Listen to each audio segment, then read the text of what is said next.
Hello, and welcome to The Silver Lining, the weekly geekly talk show where we discuss any number of topics that may have come up during the week. I'm your host, Uncle Silver, aka Silver Greg, aka Greg, whatever you're comfortable calling me.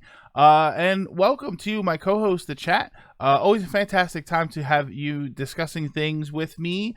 Otherwise, it's sort of just me talking to myself, which is less fun. And thank you for joining me on this 75 episodes of just this. Yikes. I started streaming in November of 2017.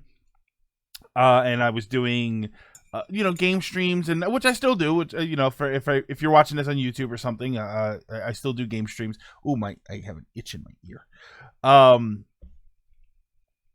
But I started doing that, and then eventually I knew that I wanted to kind of do something like this. And one day I was like, okay, well, we'll kind of do this experimental thing. And I don't even have the first couple of episodes. I think I have. I think if you go on YouTube, like the playlist, which I don't update the playlist anywhere near as much as I should be.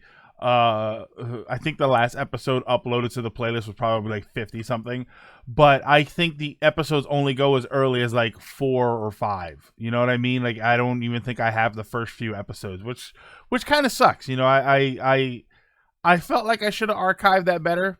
Who knows? Maybe one day I'll be like Wild Stallions from Bill and Ted's Excellent Adventure, where in the future everything that you have all helped me build, everything that we've all put together is like saves the future. You know what I mean? And then they'll think back, where did it all start? And then they'll realize we can only go to like episode 5. But hello. Let's see who we got here. We got AGM, Hero, Hyrule, Rami, Nico, Lizard. What's going on? Dragon Knight, Gamer Jam, Fox, Reform, Green Soul. What is going on, everybody? How is everybody doing? I hope you had a decent week. We are in the future. AGM, we'll probably discuss that during viewer topics. I only just found out about that there's a Steven Universe thing going on. But yeah, hopefully everybody's having a decent week. 75th. Yeah, Babam is back. I got him secured up there a little bit better. I need to secure him a little bit more so he stays this way, because now it just looks like he's like kind of sad. But I need to secure him a little bit more. But yeah, he's back. So I need to figure out something with Derposaurus too. So with Derposaurus also. Chat pause. I don't know why the chat just randomly pauses for me. It gets really on my nerves. I think it's like when I try and move something. Quiet little Capricorn, what's going on? But yeah. Hopefully everybody had a relatively decent week. My week was so. I'm still dealing with. See, my chat paused again. And hello, John Poncho. I'm still dealing with everything that I'm dealing with, so I won't get into that now. But I have been on vacation from work. Work vacation is very weird for me because I don't do a lot of other stuff. You know what I mean? Everybody always says, "Oh, you're on vacation." Hey, Aqua. Everybody always says, "Hey, you're on vacation. Where are you going?" Home. I don't have a ton of resources to do a whole bunch of things, and there's just not a lot going on that I'm into right now. I don't know. I feel like I wasted my week whenever I'm on vacation, and then at the same time, I love having it. If I had a chance to be on vacation again next week, I'd be on vacation again. Fox, thank you for the 5 bits. We both agree to Pokemon 24-hour live stream. We'll get to that. So you can bring that up later. What does an adult do on vacation? Rest. That's the point of not working. See, AGM, that's not always true though, because I can't tell you how many times I talk to people and they're like, "Oh, I'm going on vacation. I'm going to be on vacation from work. I'm going to have a week off. This is my chance to get some big projects done around the house." I'm like, why? Other than stuff that you absolutely need to have downtime for. If you're doing some massive renovation where you can't not your house can't function with it. If I'm going to tear apart my bathroom, if I'm going to tear apart the toilet and the shower and everything and put up new stuff, I can't do that a couple of hours a day. I can't not have a shower and a bathroom and then say, okay, well, I'll finish it tomorrow. I'll finish it the day after. That needs to be one giant project. I get that. But there are people who fill their vacations with stuff to do. And I don't get that. That's not relaxing to me. And I guess that's all that it is. Autumn Clearwater, thank you so much for the invitation to the host club. It's just not relaxing to me. That it's not. Sometimes there is. If I had a vacation the first time I went to MagFest. For some reason, MagFest and Katsucon were like opposite weekends. Like I think it was MagFest the first weekend and a Katsucon the next weekend, or the other way around. I think it was the other way around. Had I the resources, I would have gone to Katsucon because I've never been to an anime convention, hung out, done stuff for a few days, and then stayed at MagFest. Like, if I had the money and the resources to do something like that, I would have filled that entire work vacation, that entire week off of work, that vacation, with something that I was doing. But it's because it's an activity or several activities that I like doing. I don't like having to do house projects.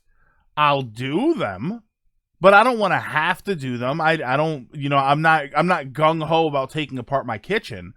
So the idea of taking my vacation to do them, it doesn't appeal to me. And I guess it just appeals to other people. Vacations with work. I don't know what the stars are. The 4 stars, Autumn, it could be anything. That's you blocking any number of curse words. Now, what's this I hear about an Xbox CDI for sale? JG, I don't know where you're hearing that, but you are hearing things. I'm going to Texas tonight. Actually, Texas is gigantic. It's funny because when people say, like, I'm going to Jersey, they're probably going to the beach. They're going to see some family. They're going to be within a few hundred miles. When they say I'm going to Texas, it's like, you're going to, like, another universe. That's the point. Did someone say curse words? Just don't go to Galveston, specifically Galveston Beach. I wonder. Yeah, Texas. Okay, I don't mean to. I'm not trying to insult anybody.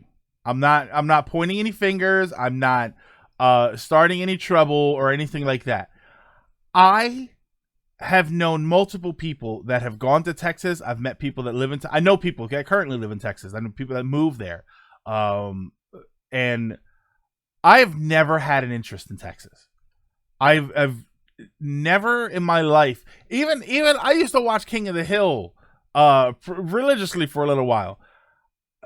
I never had an interest in going to Texas. I just don't get it. I don't see what it is. As far as beaches go, I have been to beaches on bays and stuff like that. I don't like it. I like ocean beaches. That to me is the real beach. I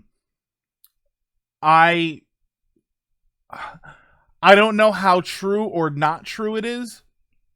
I have heard of a lot of instances of racism, and certain sort of behaviors. Racism, yes. There are other behaviors though.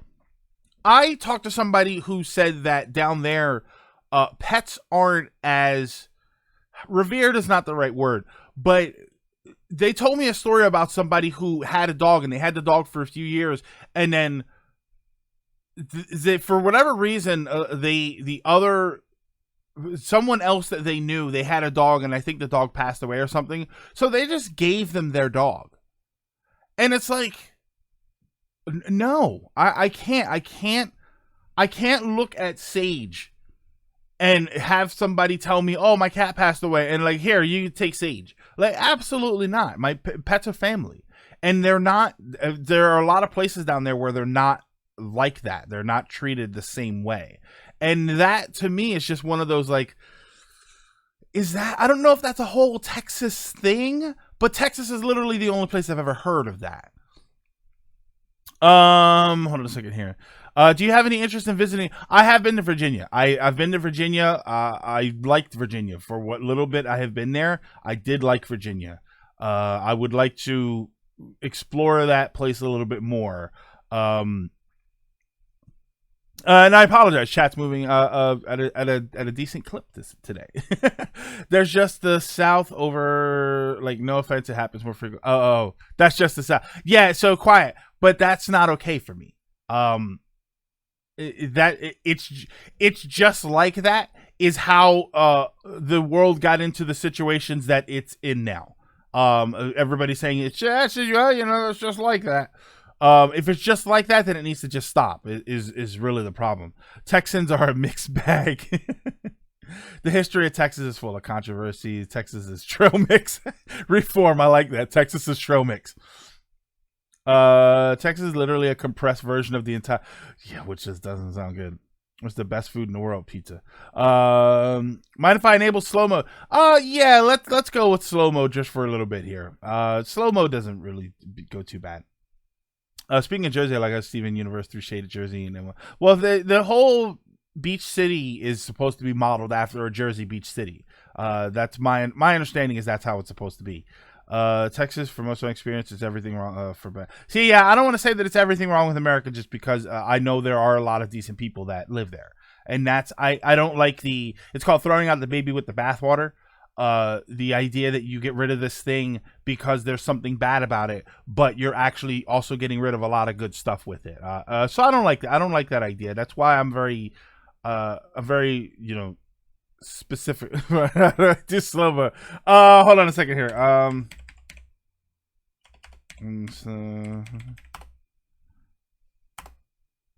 No. Oh no, I think is it an exclamation mark command?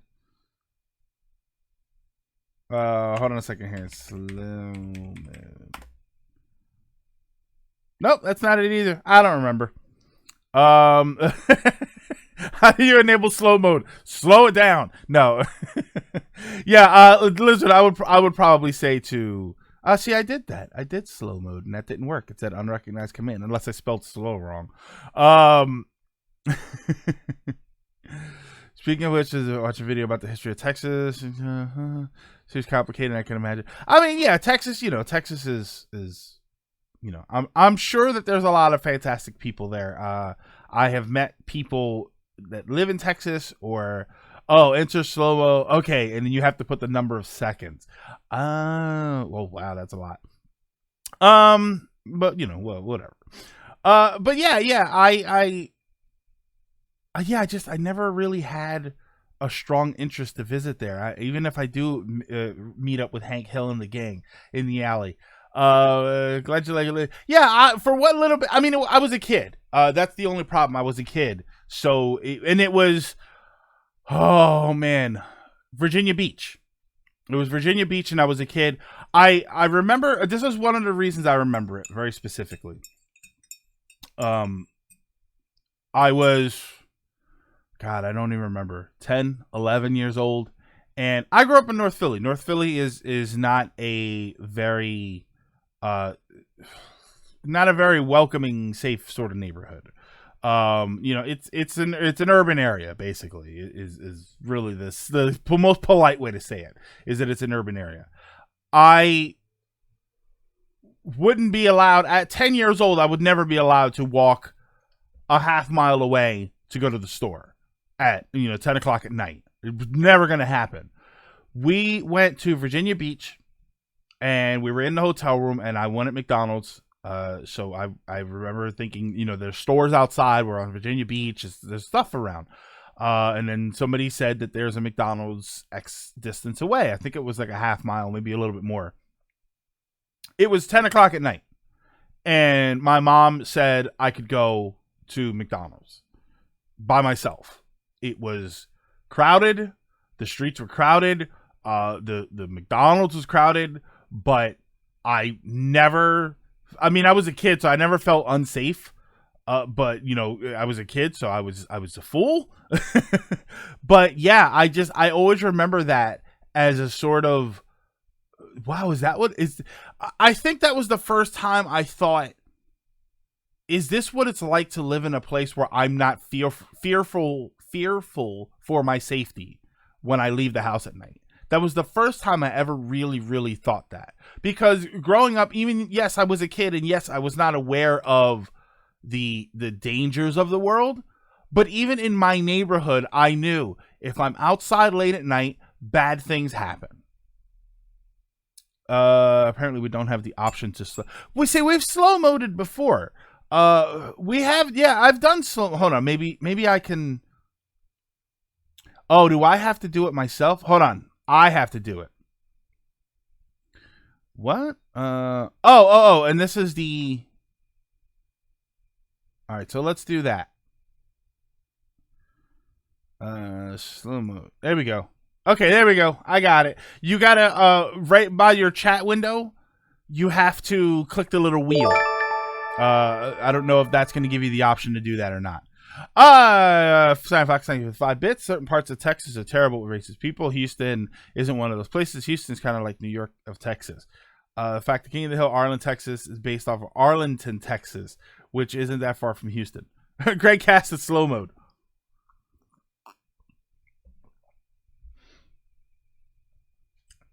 Yeah, Autumn. I don't think it's a ops chat on. Oh, that's what it is. Lizard, you're on mobile. It used to be like slash slow mode, and then that would activate it. But now I'm in here, so it's the little gear that you have to click, and there's actually an option to click it. It's happening now. I saw it. Being that you were in the resort area of the city, I can imagine you must have felt safer compared to your home. Also, Virginia Beach is a nice place. I like it and would like to know more of the city one day. Oh, okay. Yeah, I would like to go back there. I am at a point in my life where I want to do more traveling. I would love to scale back my life. So that I could travel a little bit more. I don't have the means to travel around the world, especially since I'm still not sure if I can even get on an airplane. But it's an unrecognized command. But this country is so big. See, the thing about when you go to Europe, one of the biggest things you hear about Europe is that you could drive for 2 hours and meet another country. And that's fascinating to a lot of Americans because to a lot of the people, United Statesians. I'm trying not to say Americans because it's not fair to the other nations that are part of America, but that's fascinating to us because if you drive for 10 hours, you're just 10 hours away in the United States. You know what I mean? Like you haven't really gone anywhere else, but at the same time, the United States every state is like its own country where there's almost this entire culture, state to state, county to county, town to town. It's very interesting where we don't have a lot of different countries, but our states have that much separation. The difference is we all fall under the same rules and laws. And even that's not totally true. Yeah, Autumn, we got it. Yeah, I don't know why the command didn't work. The 50 states of fools. It's due to the cultural diversity you find in the EU. Yeah, and you can go somewhere relatively nearby and be in a whole other culture when it comes to Europe. The US isn't so much like that. But I feel like exploring different places of the United States would be culturally eye-opening. I'm at a point where, like I said, I wanted to travel. I think what it is I'm at a point where I want to expand my worldview. And the best way to expand your worldview is to view other things in the world. View how other people live. You're never going to understand anything about the world if you stay in your neighborhood. So I would like to travel and go and see it's different parts of the United States, so it's not necessarily other cultures, but other ways that people live. I like the idea of interacting with people from different financial groups, from not economic levels, different levels of economics. I like the idea of interacting with straight up homeless people and find out what it is that they live like. I would love to interact with ultra wealthy people and see what it is that they live like, not just the rich stuff, but have a conversation about what they think about, what they fear. You know, a lot of us, we fear the things that we fear are related to money. We fear things like losing our house, losing our job, you know, our car breaking down, stuff in our house going wrong, things like that. That's what we worry about. I would love to sit down with an ultra rich person and see what it is that they worry about. You know, it's more. Like I said, it would expand my worldview. It would expand my understanding of what people really, really care about. You know, I've seen those stories where they show kids in like poor countries that are not as financially well off on average as the United States is, and those kids are happy. You know, they have the best lives. They love their lives, and it's like clearly you don't have all of the things that other people have. So, you know, where is the happiness really? I know this is sort of a weird topic and it's getting like super deep. So we're going to jump off really fast, but that's just something that I'm starting to develop more of an interest in. Land of the home and free of the brave. Yeah, I can attest to that. I lived in Japan for a year, and then I learned so much, not just about the Japanese, but other cultures due to interaction. Japan especially seems like a fantastic place where, if you stay in the city, you know, Japan has such a massive tourism area, massive tourism market, that I imagine you'd be able to meet tons of people. I always dreamed of working at somewhere like an airport. Where I could interact with people on a regular basis from around the world. That's so fascinating to me, the idea of doing that. You still wish to do that RV bus thing? Fox, it's never left my mind. It's never really left my mind, the idea of doing that. I would love to travel one day. I would love to have the kind of adventures I see people on travel shows do, which they just explore the area, try different foods, have conversation. And Aqua, the only problem with that is we don't see the other stuff. You know, they have a lot of money. So what we don't see is the fact that they go to a hotel room every night. If they don't like the food that's there, they just order food that they already like. You know what I mean? Like, I feel like there's a lot of stuff that we don't see there. There's a level of immersion that I imagine they're not getting to experience on those travel TV shows because they are a TV show. Whereas one of us doing it might get that immersion. I don't know. It's just rambling. I want to write an English essay on the politics of the U.S. in the mind. What would you do if you had the money to fully deck out one room in your house and everything else stays as is for the time being? My living room. Yeah, notice they never show you. They never show you UIC. They never show you the bills. They never show you what it takes. I can imagine that being a possibility. Okay, I've rambled on long enough. That who knows? Maybe us traveling, the globetrotting. Go to globetrotting adventure would be amazing. Fox. If I had a globetrotting adventure, I would not trot the globe. I would trot the country. And I would go to different conventions. I would take a year and I would just travel to different conventions, and then we would live stream from conventions all over the place. Completely joking. Okay. So, let me remember what button I gotta hit here. We're gonna get into these topics here. I only got a couple of topics. And the first one is the Nintendo PlayStation. The Nintendo PlayStation apparently is for sale. Hold on, I have these articles written up, or up here. Okay, so this is the first one. The Nintendo PlayStation prototype is most likely going to be up for sale. The Terry Diebold. It was confirmed that Terry Diebold, who is the person who owns the system, is interested in selling it. I think right now what's happening is that they're taking bids.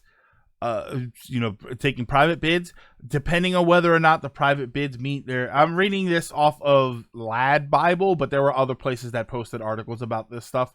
There's a Twitter post here that says Terry Diebold, that we have invited several years ago just informed me that he wants to sell his Nintendo PlayStation official prototype. Very curious about the final price for this. So the rumor is that the word anyway, I shouldn't really say rumor because apparently this is legit. The idea is that he's taking bids right now, taking offers, and then if those offers don't meet his interests, they're probably going to put it up for sale at an auction house or something like that. So there was a lot of talk on Twitter. There was Twitter, and I imagine other places too, about it belongs in a there was the Indiana Jones. It belongs in a museum. The big concern is that does it function as a play? No, Latimer. It functions as a Japanese Super Nintendo, as a Super Famicom, and then I think some people were able to make CD-ROM homebrew games, but it never was. They never got it to function as a PlayStation. They got it to function as a disc-based game player. And again, correct me if I'm wrong on that. That what I read was that they got it to work on some homebrew games, but as far as the original functionality, they think that maybe either it never got far enough for that to work, or games were never developed for that specific BIOS. So nothing ever worked on it. But it does function as a Super Nintendo, as a Super Famicom. It's got PlayStation branding, but then it's got Super Nintendo controllers, which is fantastic. Kind of like the Sega CD, but for the Super Famicom. Sort of, but imagine if Sega also developed it with Microsoft. Imagine that sort. Imagine if it was branded as an Xbox, but it played Sega games. That's basically what the Nintendo PlayStation is. That's why I think it's actually called the Super Nintendo or Super Famicom CD-ROM unit or something like. It's had some weird name like that, or not weird, but just boring name. The Nintendo PlayStation is much more interesting. Sorry.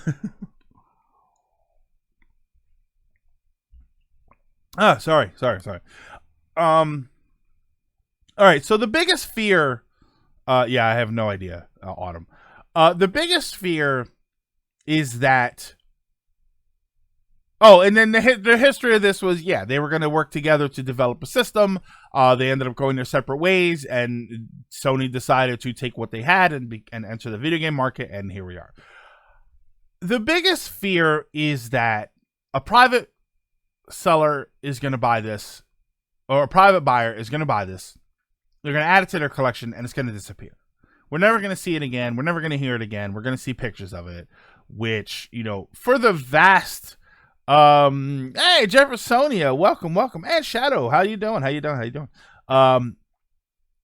I did, Shadow. We'll talk about that later. The biggest fear is that a private collector is going to buy this, and they're going to tuck it away, and we're never going to see it. The reality is the vast majority of us have never seen it. You know what I mean? Pictures are all we're going to get. But that sucks. It still sucks. It does feel like a piece of history, something that should be preserved a lot better. Granted, if a private collector pays a fortune for it, they are going to collect it, so it's going to survive. So we will see it again later on. The other option is for a museum to buy it. This is a museum would be something where it can be set up on display and people can go and check it out. Maybe they can, museum curators, maybe they can have more official channels where people can open up into it and see how it works, kick around, maybe develop one that plays PlayStation games. Obviously, it wouldn't be an original, but for somebody to go into this and borrow the tech and build a working Nintendo PlayStation, that would be kind of cool. That would be a kind of a laugh for some people. A lot of people don't mind homebrew games and things like that. So this would be like a homebrew system based on something that was real. To look at. You look at things like the Hyperkin or the systems, the Retrons, and you look at those and you think, oh, okay, it's a cool, invention, but they were never a real thing, and this is a real thing. It belongs in a museum. Now, here's my problem. I definitely don't like the idea of a private collector buying it, sticking it in their house, and only a very select few people get to see it. I don't like that idea. Those of us who haven't seen it so far are probably never going to see it if that happens. We'll never hear about it. We'll never get to experience it in any way whatsoever. I actually don't like the idea of it going to a museum either. My problem with that is that it's almost exactly the same thing. Unless you have the ability to go to the museum, you don't get to see it. There isn't there like a video game museum, ironically enough, in Texas. I know that there are a few video game museums or video game places, spots where video games are on display, and they, you know what I mean. If you don't have the ability to go to those places, you don't get to see what they have there. You don't get to experience that side, that historical side of all of this stuff. So if the Nintendo PlayStation ends up in a museum, you probably don't get to see it either. That's sort of the same issue. See, when people talk about a private collector buying it, I don't worry about them destroying it. No one's going to pay this much money for this thing, because this thing is not going to be cheap. There's like 5 in Houston. No one's going to pay this much money and then take it home and then stick it in their closet.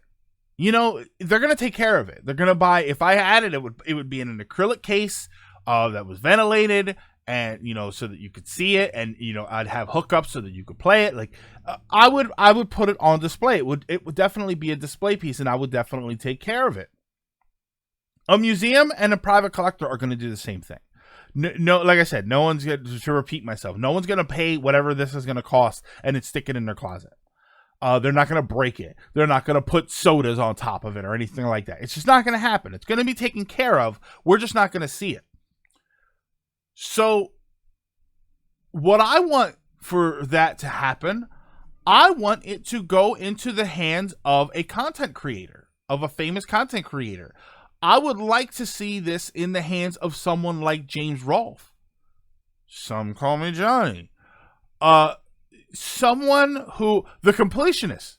I would like to see this in those kinds of hands. What I mean by those kinds of hands is someone who tours the country and even the world to show this thing off. The best thing that happened with the Nintendo PlayStation is that eventually it went on tour. It had been to conventions. A lot more people have been able to see it and experience it because it went to conventions. It went around the country and people got a chance to check it out. They got a chance to play it. They got a chance to travel with it and sort of open up everybody's eyes to that sort of thing. And, it opens up eyes to the history side of video gaming and the idea of video game preservation. And that's interesting. And that's a good thing to happen for video gaming. In a museum or in a private collection, it's just going to sit in a building somewhere, and the only a privileged few are going to be able to see it. Take it around the country. Take the whole thing on tour. Set it up as a display. Let people try it out. Sell Nintendo PlayStation merch. Sell shirts and hats and stuff with it on there. So, people can sort of experience this and they can sort of understand it. Teach the lesson. Isn't there a traveling museum though? Neon, a traveling museum. If there is a traveling museum out there for video gaming or for any stuff, really, I think that would be interesting. I think that it would be much better if something or someone like that owned it. People joking like if I had it. If I had it, it'd be at every year too many games. But I could take it to MagFest. I could take it to a couple of, anime conventions, not as much, but there are a few gaming conventions. There's RetroCon here, or there's one in Pittsburgh. What if it was on display at different conventions? Yeah, I could take it to PAX. That's interesting. That's a way for other people to get a chance to experience it. You know, take it on the road and go to Portland Retro Gaming and Retropalooza in Texas, and go to, you know, Con Bravo in Canada, and give other people a chance to sort of see and experience this. Would it be your child like Sage's? No, it would be my child like the Link's Awakening amiibo is. AVGC, you know, why not be able to take it to these places? And then not even just the big places. If it's mine, I could take it to AVGC. It's not a gigantic convention. So there are a lot of people who probably go to that one and don't have the ability to go to some of these other ones. So why not give other people a chance to check it out? You know, make it'd be kind of a cool thing. I like the idea of it going from place to place.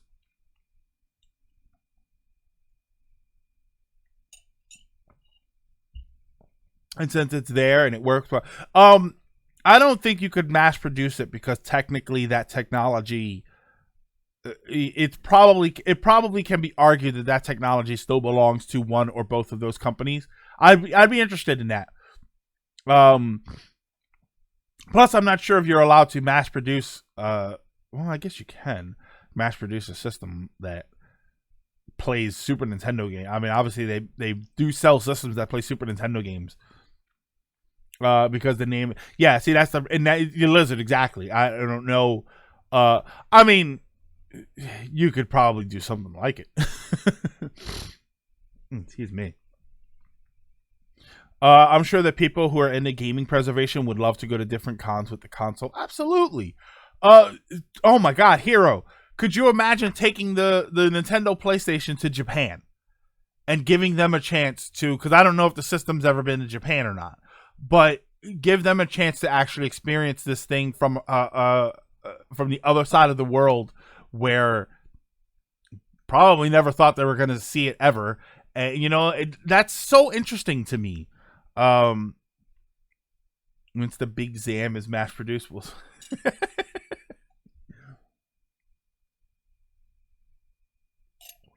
yeah, mass production of prototypes for this is technically illegal.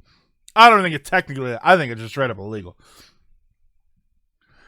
Some unique. A convention near me usually has someone or a couple people displaying some unique. Yeah, and it's just interesting. Imagine a Nintendo PlayStation Classic. I love it. I love the way that sounds. I just think that it should be in the hands of some. It should have the ability for other people to experience it. And in a private collection in somebody's house, it's not going to get that. In a museum, it's also not going to get that. It's going to get that more than a private collection, obviously. But then you have the back and forth where if a private collector bought it, a private collector might be the type of person to take it to different. I mean, this guy, Terry Diebold, has taken it to different conventions. I think he's lent it out. I think he lent it to somebody to do like a technical analysis of it. And I don't remember who it was that did that. Think they should do the same. The Ultra 64. Oh my God. Could you imagine buying all of these and turning it into a traveling convention museum? The Ultra 64, the Nintendo PlayStation, these prototype machines. I remember there was talk about the Sega Neptune, and I don't know if that ever actually happened, if one of those was ever actually discovered, but it was supposed to be, it played Genesis games and Saturn games, I think. And Sega CD maybe. I remember that's an old sort of what's it called? Not an old wives' tale. Urban legend. Can't underestimate the appeal of rare or just unique items with unique circumstances behind them. And remind me how the unburied ET carts were sold by the time they were buried for. UAC, and if I had the ability, I would have bought one of those. I was fascinated by the idea of those cartridges. Prototype mass production is about as illegal as emulation. Illegal. We need to stop private buyers who are against emulation. You should have become a streamer. Show make more money. Yeah, AGM. I'm sure just for the novelty of it. If I had the Nintendo PlayStation and I streamed Super Famicom games, just for the novelty of it, I'm absolutely sure people would at least watch one stream to check it out, just to see it running, to see somebody with the controller in their hand actually playing it. If we get N64 Mini, I love it to look like the Ultra. My thing with the whole give it to a famous content creator as opposed to a museum. A specific content creator would want to share their system. Yeah. Well, Neon Mole, when I say a content creator, what I mean is someone who travels a lot. Someone who travels a lot within our circle. You can't give it later. Here, Hyrule, have a good one. When I say give it to a content creator, I don't mean to give it to a makeup streamer. They're going to take it around the country and no one who cares about it is going to be able to see it. But when you talk about guys like James Rolfe, Gerard, who does a lot of touring, Pat the NES Punk, where these are people who are already in a situation where they travel around the country to these big known events.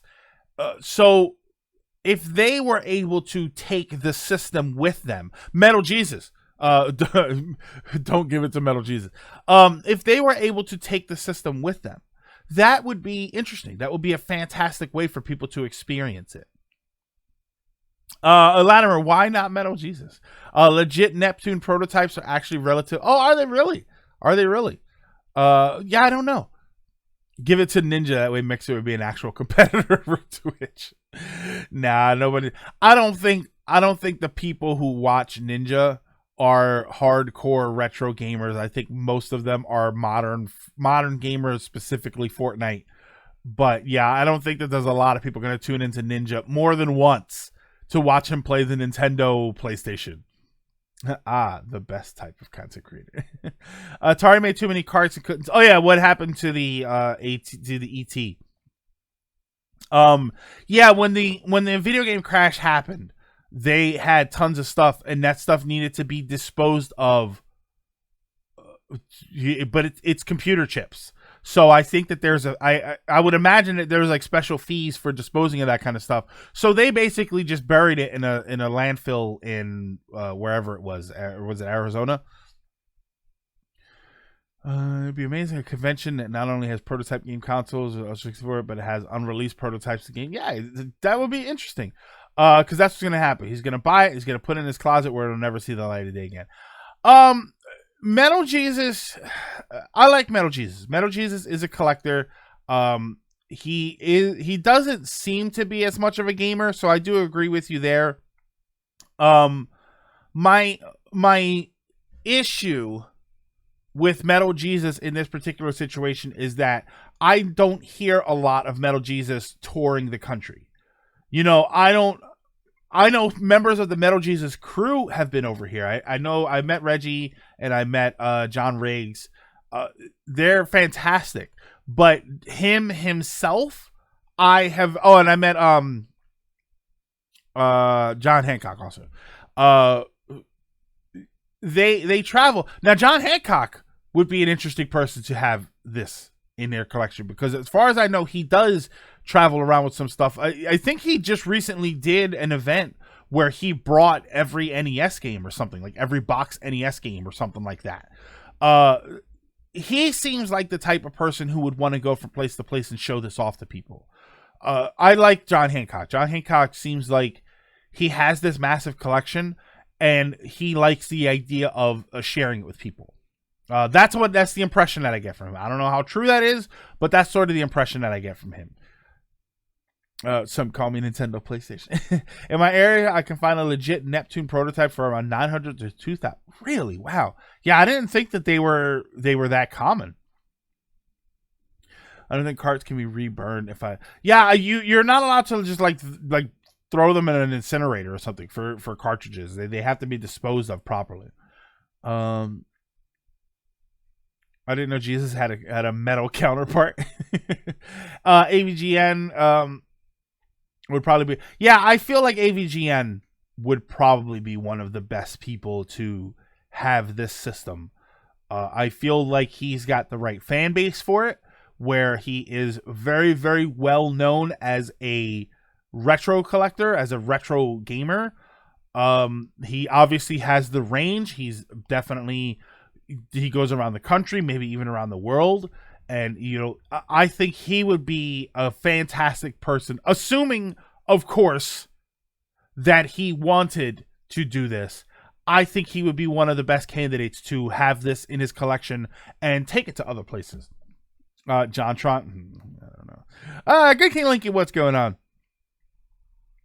So either AVGN or the Neptune prototype was prototyped in my area. Autumn. I always hear people talk about Washington State near Redmond, which is where Nintendo's headquarters either was or is. But I've always heard that whenever you find like really rare old Nintendo stuff, it can often be in that area just because it's right near where it all took place. So that stuff probably didn't get very far. Give it to Spawn Wave so you can smash it with. Oh god, that would hurt. That would be painful. There you go. Here, I will sell every single thing I own to buy it, and then I will charge people. I'll hold it ransom. I'll tell everybody if I don't raise a certain amount of money that I'll smash it with a mallet. There we go. That's I'll buy it to hold it ransom to the rest of the world. Okay.